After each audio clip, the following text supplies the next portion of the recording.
Hello, once again I welcome you all to the lecture series of Mechanics of Solids. So today we will be discussing on the strain energy.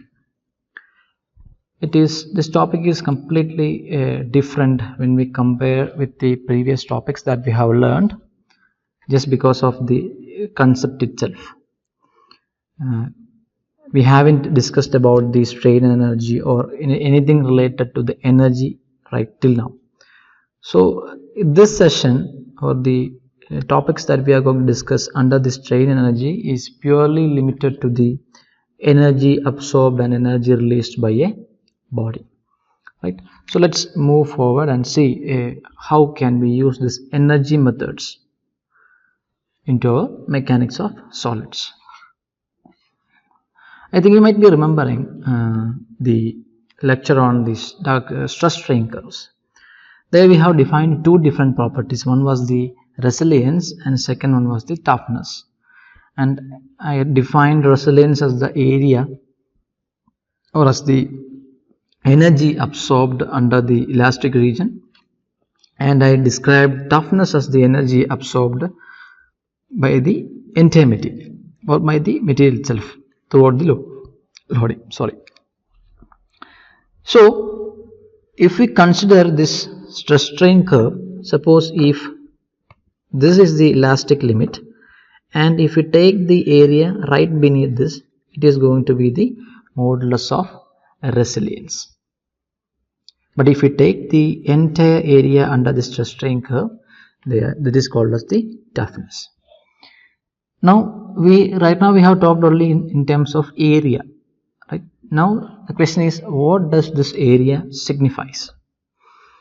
What does this area points to? Let us take the case of a member which is loaded axially. If we talk load in terms of energy, what happens when you apply some energy like load on a material? We are giving more and more energy into the system, right? So the material is going to absorb this energy, right? So when the material is in the elastic zone, it has absorbed some amount of elastic energy, and when we release the load at the elastic limit, what will happen? The material regains its original shape. How? What happens during this period? So when we release the load, the accumulated energy releases out, and comes back to the equilibrium condition. We all know that energy can be neither created nor destroyed. So when a material is absorbing certain amount of energy, if we release the load within the elastic limit, it has to release all those energy. That is how this energy concepts work in a system. And we know that energy is a scalar quantity. So if we can define, or if we can solve problems based upon this energy concept, then it's very simple.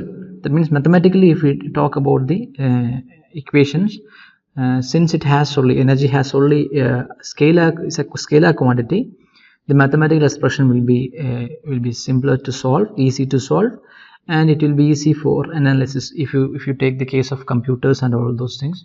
So as the equation becomes bigger and bigger, the processing time will also increases. So since energy is a scalar quantity, and if we can solve something based upon the energy methods, then frankly speaking, in computer also it will take only lesser time to process it. Okay, that's all. Those are some important aspects of strain energy which is outside our syllabus. Let's focus on this strain energy. Now we discussed about strain energy, how it is being developed in the material. Now we have got how can we define strain energy? Strain energy is nothing but the work done. We know that the mechanical work done is P into X.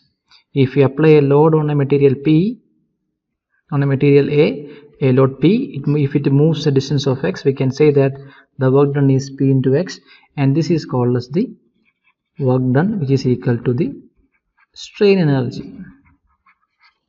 Work done itself is called as the strain energy. Now the energy that is being absorbed, or energy that is being contained per unit volume, is called as the energy density. That is being given over here, energy density. This energy density of a material is defined as the energy per unit volume, and it is equal to the area under the stress strain diagram. So precisely if we talk about the strain energy, the area under the stress strain curve is called as strain energy density. It is not strain energy.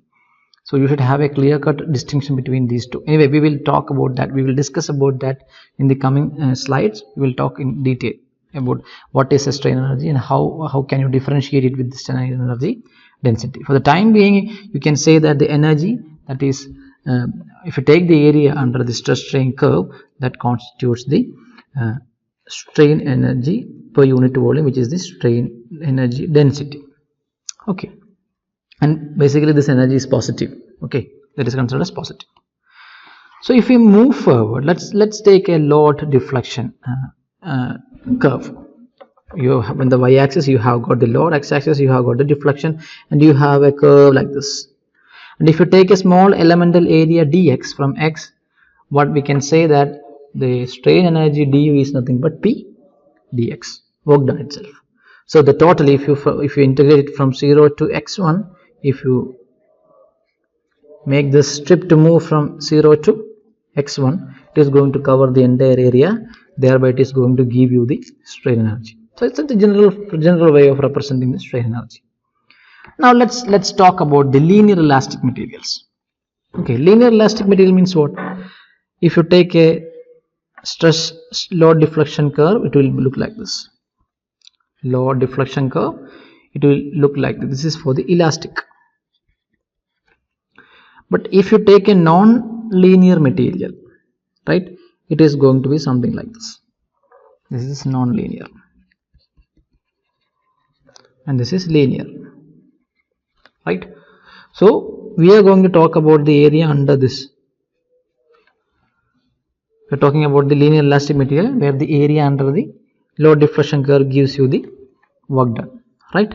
Now since this is a straight line, we can say that it obeys the equation kx. If so, how can we rewrite this equation? U is equal to integral kx into dx instead of p, because this is a variation, p is equal to kx. The variation is like that, p is equal to kx. So upon substituting this, we can say that equation is k into x square by 2, right? Now it is going to be kx into x by 2. It can be rewritten as px by 2.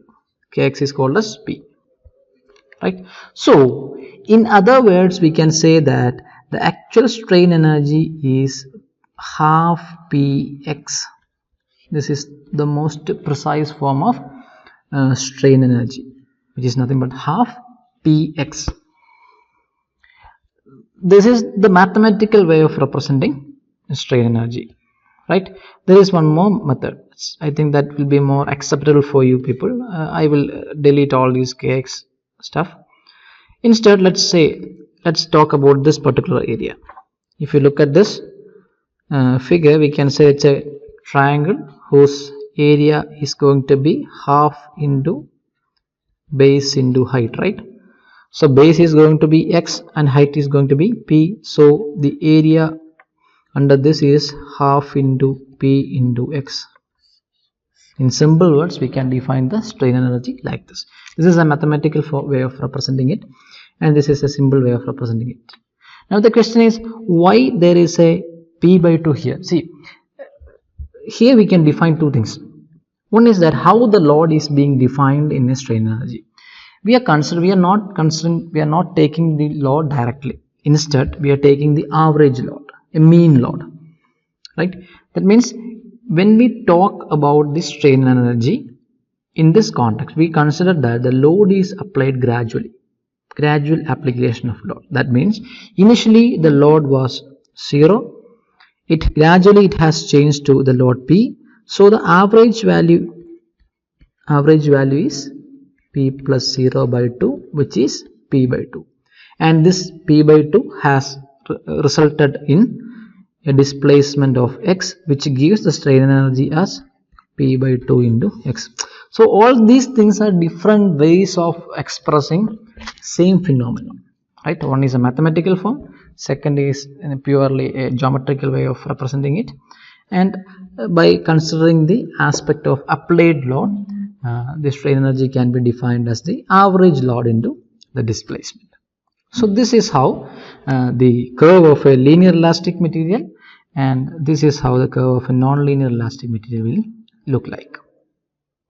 Right, now here we have to understand, let me rub all these things. Now if we consider the strain energy of a linear elastic material, we told that this is how it is going to look like. So this is P and this is X. This is called as a strain energy, linear elastic. Now we have a non-linear material where the curve will be something like this, and here this is a non-linear material. If you take the case of a linear material, the U and U star, this is called as the complementary strain energy. Here U is equal to U star, and here U, this is U star, both are not equal, U not equal to U star. We will talk about the complementary strain energy soon, but this is a specialty of linear material as well as the non-linear materials. Non-linear material means the amount of the change of linear behavior. It is not showing a linear behavior, there is a deviation from the linear behavior that is being shown here. So one is complementary strain energy and second one is the strain energy. Right, now let's discuss about the strain energy due to the normal stress. Right, so if we look here, we can say that sigma Z is applied in the Z direction. Right, so definitely this dz will have an elongation like delta dz, right? And we know that the strain energy U is nothing but, half into load into deflection, right? So if we apply the concept here, we can say that the load is nothing but sigma Z into area, right? Into what is X? It is the deflection happening in the Z direction due to the application of load in the same direction, Z direction, right? Now if we again solve this, we can say that sigma is Z into, what is the area? Area is going to be this one, which is nothing but dx into dy. Now what is dz? What is the change in length happening in the Z direction? So dz can be rewritten as PL by AE, right? Or else it can be written as sigma L by E. Now if we look at the case of L here, it is nothing but dz, so it is sigma dz by E. Let's substitute it over here. It is going to be sigma into dz by E. PL by A, very simple formula, right? Now if we look here, we can say that it is sigma Z into dx dy dz. Here also sigma Z will come, sigma Z square by E it will come, and this is how it is going to look like. So what does this indicates? Dx into dy into dz, which is nothing but the volume dV. So we can rewrite this equation as U is equal to 1 by 2 into sigma Z square divided by E into volume, right? So altogether, if you take the total material, I can say that small u is equal to, or capital U is equal to 1 by 2 into sigma square by E into V. V is the volume. If we divide it by V, we can say that capital U by V equal to small u equal to sigma square by 2E. This is another way of representing the strain energy, but this is not the strain energy, where small u is called as the strain energy density.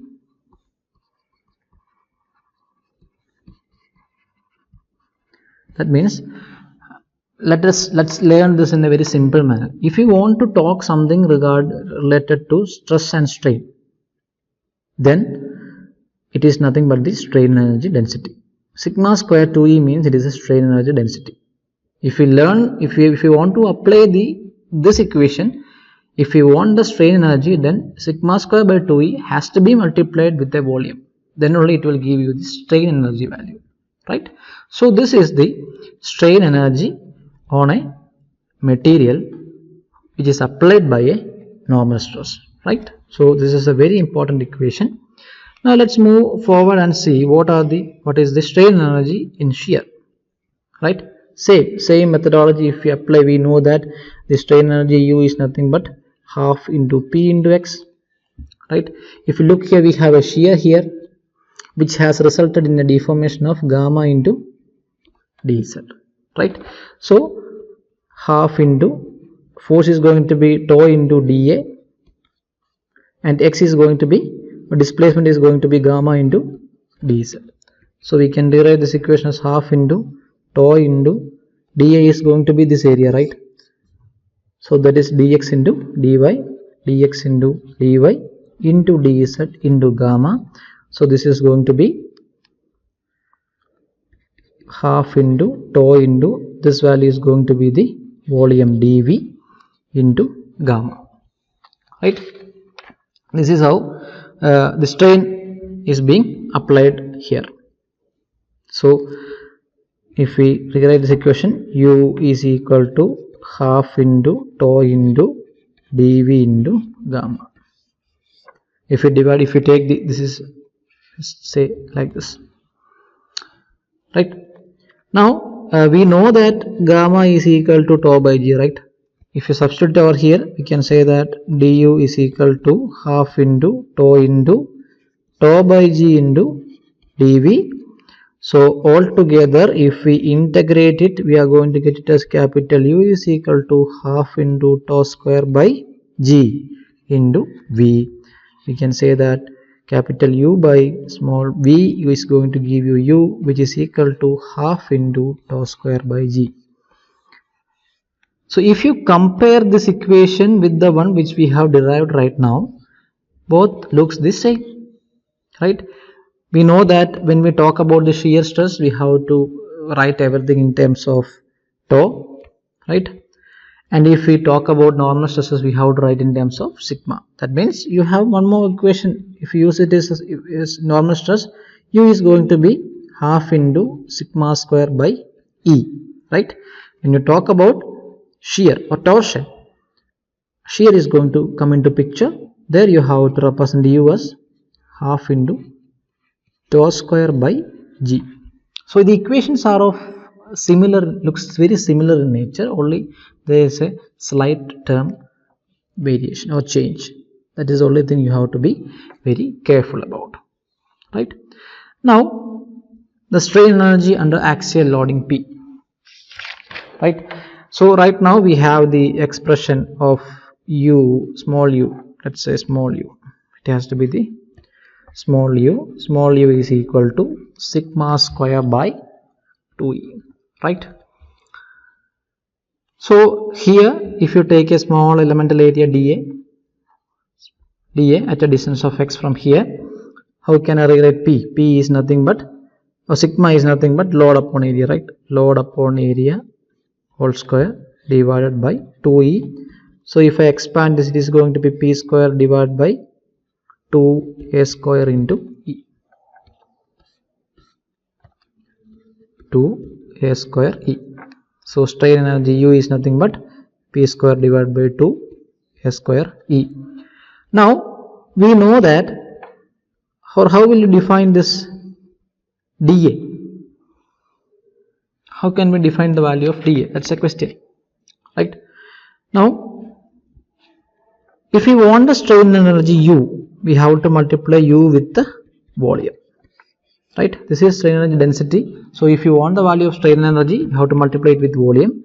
So which gives capital U is equal to P square by 2A square V into volume. Now the question is, what is the volume? Volume is P square by 2A square, this is not V, this is E, into volume is nothing but area into length. Area into x is the length, right? So right now we have taken only x. So it has to be x a into x. So if you want the total strain energy across the length L, it has to be integrated from 0 to L p square by 2a square into a into x, and this a will get cancelled out, and finally it is left with p square L divided by 2ae, right? And again if you can write p by a is equal to sigma, like that you can substitute, but for the time being equation can be concluded like p square L divided by 2ae is the equation for the strain energy when it is subjected to an axial loading. So substitution wise it's very simple, don't get mixed up, don't get confused. Equations, everything is only you need to focus only on this particular equation. All the other equation that we are going to substitute here is very basic equations. We don't need any kind of complicated equation. Now let's see how we can define the strain energy in bending. Even though heading looks more complicated, concept is very simple. We know the equation for U as sigma square by 2e. We know that this is strain energy density, definitely. Now we know that, say this is P1 Newton per meter, this is P2, this is P3 Newton per meter. Anyway, you have some bending moment diagram here and you have a maximum bending here due to the load application of load, right? So if you have a moment here, we will be using the equation m by I is equal to sigma by y, and we can say that sigma is the normal stress in bending, so m by I into y is the equation for the bending. Now things are very simple, you substitute it over here. So it is going to be m square divided by I square into y square all divided by 2e. So I can rewrite it as m square y square divided by 2e I square, right? And if I want the total value, if I'm interested to find the total value, what should I do? I have to integrate across the length 0 to L, right? And if I need substitute the volume, I have to give it as dV, right? So how can I rewrite dV? dV is equal to dA into L or dA into dx. dA dx is the small area. If I substitute it over here, I can rewrite the equation as m square divided by 2ei square into integral y square dA into dx. Now the question is, what is y square dA? We have already learned that y square dA is nothing but I. So U strain energy, this was small u, and here it is going to be capital U. So the capital U is going to be m square divided by 2ei square into I into dx. One I will get cancelled out, and finally U is nothing but m square divided by 2ei into dx. This is how we define the strain energy in bending. It's very simple. You need to substitute the bending equation into the strain energy equation, strain energy density equation, and you multiply it with the volume. Okay, you will get the answer. Now if I ask you to write down the strain energy in torsion, it's easy for you because you know that strain energy in torsion, density in torsion is nothing but tau into it is going to be tau square by 2g, and we know that the torsion equation is T by J is equal to tau by R is equal to G theta by L. So if I rewrite, it can be tau is equal to T into R divided by J. Substitute it over here, what you will get, the strain energy U is equal to tau square, in the sense means tau square means here the T square will come, R square will come, divided by J square will come, divided by 2G into volume is dA into dx. Right, now comes the integration part. If you want the total energy across the length L, we have to integrate it. So T square divided by 2g J square into R square dA into dx. So if we integrate this, it is going to fetch the value of J similar to that of the bending. There is no change. Finally 2gj into dx. This is going to be the strain energy in torsion. So things are very simple. There is no need to complicate this. It's a very elementary derivations. So you can easily you can, if you integrate it again 0 to L, this value is going to take the value of L. So T square L divided by 2gj. That's all. So these are called as special cases in shear strain energy. Special cases means strain energy in normal stress, strain energy in shear, strain energy in bending, and strain energy in torsion. So these are called as the special cases in bending, and that's enough for this today's session. So we will discuss about the Maxwell's reciprocal theorem on the next class. Thank you.